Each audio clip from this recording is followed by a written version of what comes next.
আচ্ছা ভাই, মেয়েরা এত নাটক করে কেন বলতো? পেশেন্স রাখ, ঠিক প্রপোজাল অ্যাকসেপ্ট করে নেবে। বাবা, তুই এমন বলছিস তুই যেন সব জানিস।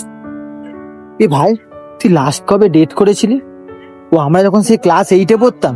আরে এসব ছাত্র, বলছি তুই বল না তোর কিরকম ছেলে পছন্দ, আমি না হয় খুঁজে দেখবো। আমার আমার এমন ছেলে পছন্দ যে নিজের থেকে বেশি আমার খেয়াল রাখবে, আমাকে কখনো কাঁদতে দেবে না, আর আমার কখন কি খেতে ইচ্ছা করছে সবটা জানবে।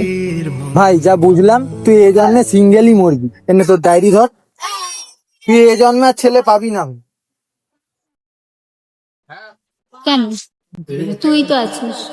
আমার শহর জুড়ে কুয়াশা কি বললি? জমা ব্যথা বাড়ি যেতে দেরি কত